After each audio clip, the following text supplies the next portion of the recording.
Jika kamu sibuk atau ada hal lain penting yang harus dilakukan, kamu bisa pause dan lanjutkan nanti. Kamu juga bisa mendengarkan ulang. Semudah itu, Beb. Kisah para Rasul, Fatsal 10, ayat 1 sampai 48. Petrus dan Cornelius. Di Kaisarea ada seorang yang bernama Cornelius, seorang perwira pasukan yang disebut pasukan Italia. Ia saleh, ia serta seisi rumahnya takut akan Allah, dan ia memberi banyak sedekah kepada umat Yahudi dan senantiasa berdoa kepada Allah. Dalam suatu penglihatan, kira-kira jam 3 petang, jelas tampak kepadanya seorang malaikat Allah masuk ke rumahnya dan berkata kepadanya, "Cornelius." Ia menatap malaikat itu dan dengan takut ia berkata, "Ada apa, Tuhan?" Jawab malaikat itu, "Semua doamu dan sedekahmu telah naik ke hadirat Allah, dan Allah mengingat engkau. Dan sekarang suruhlah beberapa orang ke Yope untuk menjemput seorang yang bernama Simon dan yang disebut Petrus. Ia menumpang di rumah seorang penyamak kulit yang bernama Simon yang tinggal di tepi laut." Setelah malaikat yang berbicara kepadanya itu meninggalkan dia, dipanggilnya 2 orang hambanya beserta seorang prajurit yang saleh dari orang-orang yang selalu bersama-sama dengan dia. Dan sesudah ia menjelaskan segala sesuatu kepada mereka, ia menyuruh mereka ke Yope. Keesokan harinya, ketika ketiga orang itu berada dalam perjalanan dan sudah dekat kota Yope, kira-kira pukul 12 tengah hari, naiklah Petrus ke atas rumah untuk berdoa. Ia merasa lapar dan ingin makan, tetapi sementara makanan disediakan, tiba-tiba rohnya diliputi kuasa ilahi. Tampak olehnya langit terbuka dan turunlah suatu benda berbentuk kain lebar yang bergantung pada keempat sudutnya, yang diturunkan ke tanah. Di dalamnya terdapat berbagai jenis binatang berkaki 4, binatang menjalar, dan burung. Kedengaranlah olehnya suatu suara yang berkata, "Bangunlah, hai Petrus, sembelihlah dan makanlah." Tetapi Petrus menjawab, "Tidak, Tuhan, tidak, sebab aku belum pernah makan sesuatu yang haram dan yang tidak tahir." Kedengaran pula untuk kedua kalinya suara yang berkata kepadanya, "Apa yang dinyatakan halal oleh Allah, tidak boleh engkau nyatakan haram." Hal ini terjadi sampai 3 kali, dan segera sesudah itu terangkatlah benda itu ke langit. Petrus bertanya-tanya di dalam hatinya, apa kiranya arti penglihatan yang telah dilihatnya itu? Selamat, kamu sudah melakukan langkah pertama. Bahkan perjalanan 1000 mil pun dimulai dengan langkah pertama. Sementara itu, telah sampai di muka pintu orang-orang yang disuruh oleh Cornelius dan yang berusaha mengetahui di mana rumah Simon. Mereka memanggil seorang dan bertanya, apakah Simon yang disebut Petrus ada menumpang di rumah itu? Dan ketika Petrus sedang berpikir tentang penglihatan itu, berkatalah roh, "Ada 3 orang mencari engkau. Bangunlah, turunlah ke bawah dan berangkatlah bersama-sama dengan mereka. Jangan bimbang, sebab aku yang menyuruh mereka kemari." Lalu turunlah Petrus ke bawah dan berkata kepada orang-orang itu, "Akulah yang kamu cari. Apakah maksud kedatangan kamu?" Jawab mereka, "Cornelius, seorang perwira yang tulus hati dan takut akan Allah, dan yang terkenal baik di antara seluruh bangsa Yahudi, telah menerima pernyataan Allah dengan perantaraan seorang malaikat kudus, supaya ia mengundang kau ke rumahnya dan mendengar apa yang akan kau katakan." Ia mempersilahkan mereka untuk bermalam di situ. Keesokan harinya, ia bangun dan berangkat bersama-sama dengan mereka, dan beberapa saudara dari Yope menyertai dia. Dan pada hari berikutnya sampailah mereka di Kaisarea. Cornelius sedang menantikan mereka dan ia telah memanggil sanak saudaranya dan sahabat-sahabatnya berkumpul. Ketika Petrus masuk, datanglah Cornelius menyambutnya, dan sambil tersungkur di depan kakinya, ia menyembah Petrus. Tetapi Petrus menegakkan dia, katanya, "Bangunlah, aku hanya manusia saja." Dan sambil bercakap-cakap dengan dia, ia masuk dan mendapati banyak orang sedang berkumpul. Ia berkata kepada mereka, "Kamu tahu betapa kerasnya larangan bagi seorang Yahudi untuk bergaul dengan orang-orang yang bukan Yahudi atau masuk ke rumah mereka. Tetapi Allah telah menunjukkan kepadaku bahwa aku tidak boleh menyebut orang najis atau tidak tahir. Itulah sebabnya aku tidak berkeberatan ketika aku dipanggil, lalu datang kemari. Sekarang aku ingin tahu, apa sebabnya kamu memanggil aku?" Jawab Cornelius, 4 hari yang lalu, kira-kira pada waktu yang sama seperti sekarang, yaitu jam 3 petang, aku sedang berdoa di rumah. Tiba-tiba ada seorang berdiri di depanku, pakaiannya berkilau-kilauan, dan ia berkata, "Cornelius, doamu telah didengarkan Allah, dan sedekahmu telah diingatkan di hadapannya. Suruhlah orang ke Yope untuk menjemput Simon yang disebut Petrus. Ia sedang menumpang di rumah Simon, seorang penyamak kulit yang tinggal di tepi laut." Jangan lupa di-subscribe biar aku bisa bacain Alkitab buat kamu setiap hari. Karena itu, segera kusuruh orang kepadamu, dan dengan senang hati engkau telah datang. Sekarang, kami semua sudah hadir di sini di hadapan Allah untuk mendengarkan apa yang ditugaskan Allah kepadamu. Lalu mulailah Petrus berbicara, katanya, "Sesungguhnya aku telah mengerti bahwa Allah tidak membedakan orang.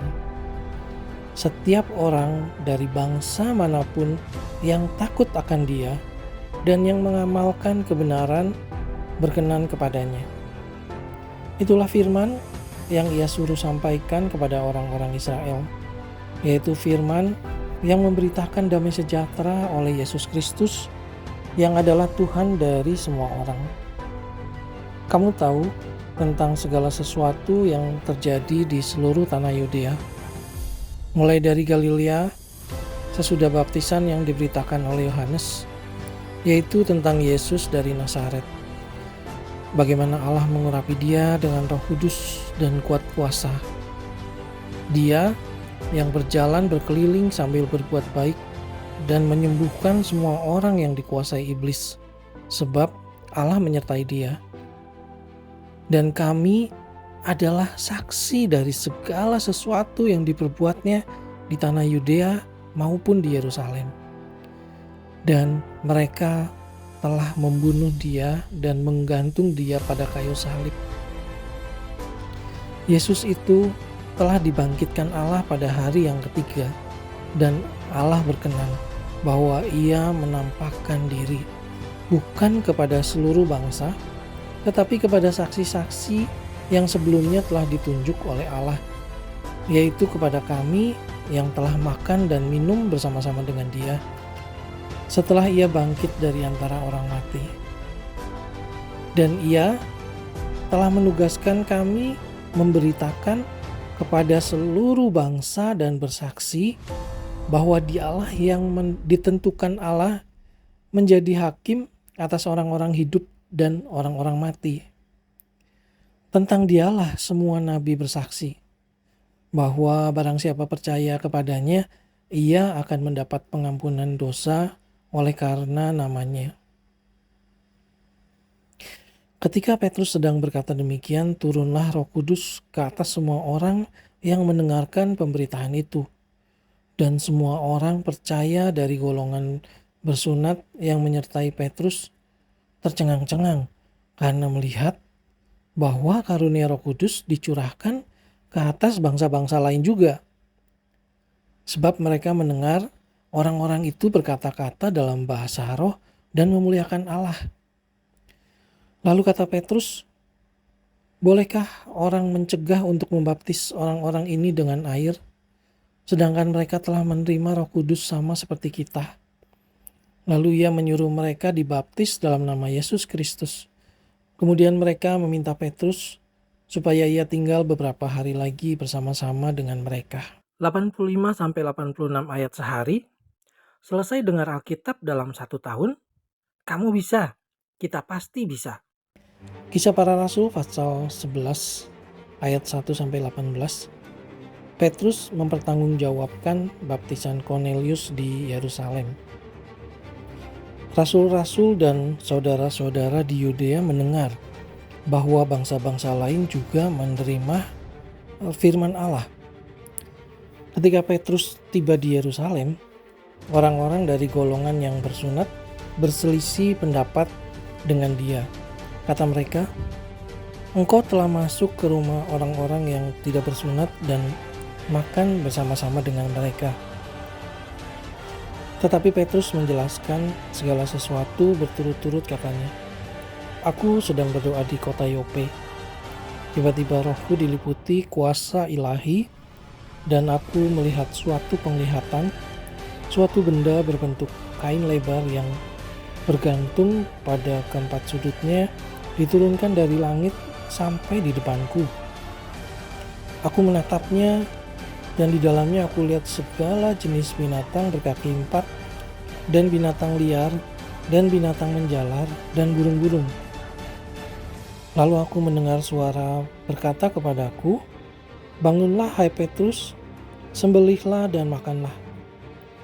Tetapi aku berkata, 'Tidak Tuhan, tidak, sebab belum pernah sesuatu yang haram dan yang tidak tahir masuk ke dalam mulutku.'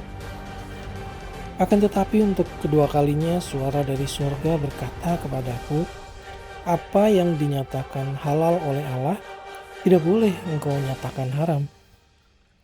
Hal itu terjadi sampai 3 kali, lalu semuanya ditarik kembali ke langit. Dan seketika itu juga 3 orang berdiri di depan rumah di mana kami menumpang. Mereka diutus kepadaku dari Kaisarea. Lalu kata Roh kepadaku, 'Pergi bersama mereka dengan tidak bimbang.' Dan ke-6 saudara ini menyertai aku.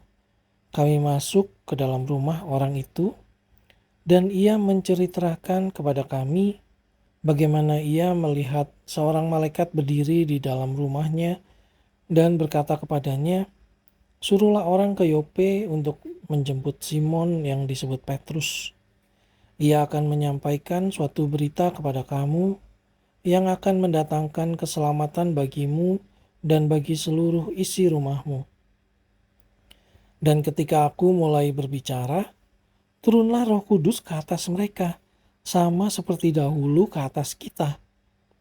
Maka teringatlah aku akan perkataan Tuhan, 'Yohanes membaptis dengan air, tetapi kamu akan dibaptis dengan Roh Kudus.' Jadi, jika Allah memberikan karunia-Nya kepada mereka, sama seperti kepada kita pada waktu kita mulai percaya kepada Yesus Kristus, bagaimanakah mungkin aku mencegah dia?"